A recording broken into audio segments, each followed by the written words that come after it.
Hirono is joining us next by WebEx. Thank you, Mr. Chairman. I'd like to ask Ms. Bickert to respond to 3 questions that I have for her very briefly. A recent report from the MIT Technology Review found that Facebook's ad delivery algorithm discriminated based on gender when serving ads for jobs.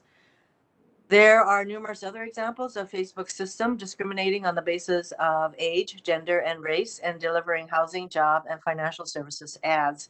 Facebook's Help Center describes what factors it uses to target ads to users, including, quote, other information about you from your Facebook account, such as your age, your gender.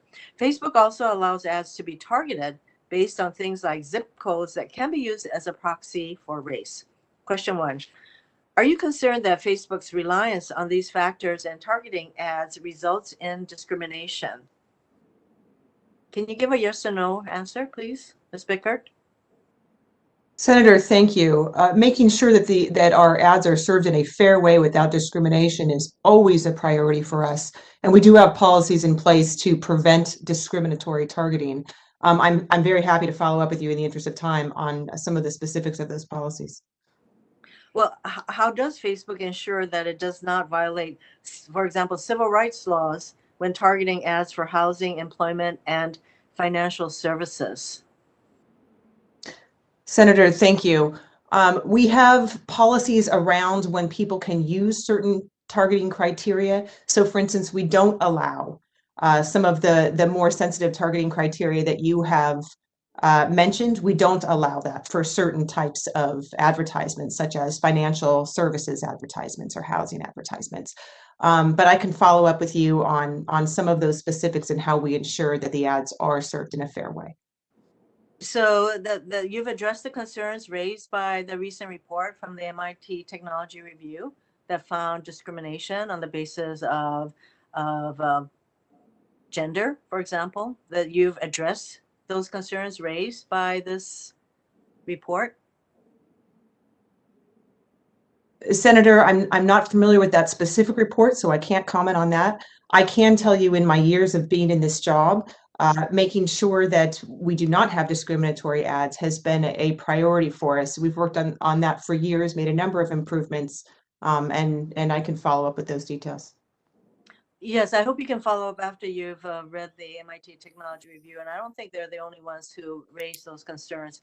Third question, when Facebook has been sued for discrimination by its ad targeting algorithm, it has often hidden behind Section 230.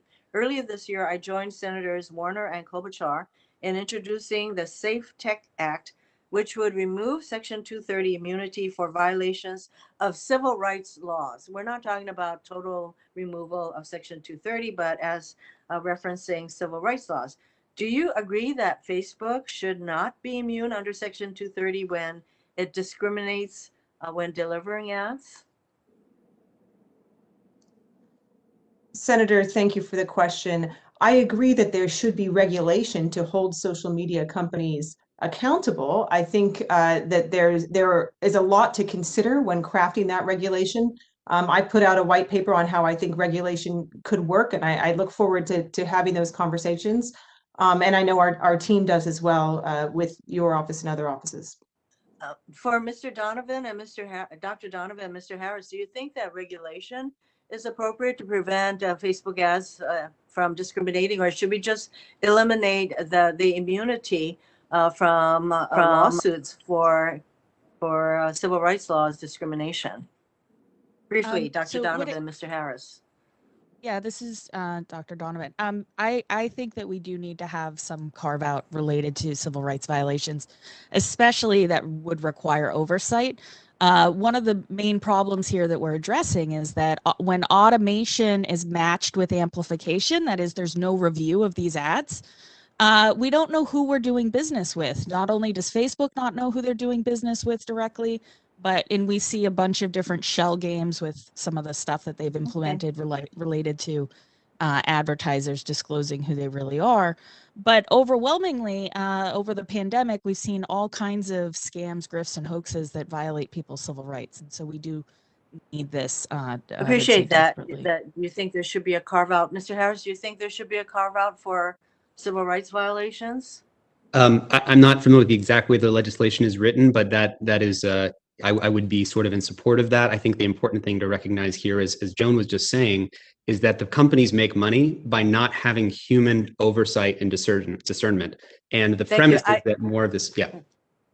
I'm dying to ask this one last question, Mr. Chairman. Apple released a software update this week that gives users control over whether apps are able to track them when they use other apps and surf the web.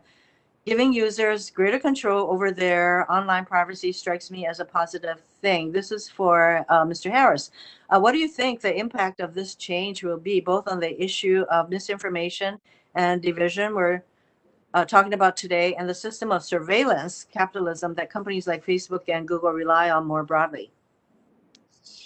Yeah, well, I applaud Apple for making this small step in, I think of it almost like a carbon tax on micro-targeted advertising. So if we're left with this sort of extractive business model that treats us as the product and not the customer, then removing micro-targeted advertising, sort of the hyper-personalization because apps can track you across applications, think of it as going more close to the 1970s model of billboards, which are depersonalized as opposed to this micro-targeted model. Now, that's not completely true because advertisers can still micro-target you from within the Facebook ecosystem. So it's not going to affect things that much, and it won't address problems like misinformation or polarization, which will continue. It just is almost like a subtle carbon tax on the advertising business model.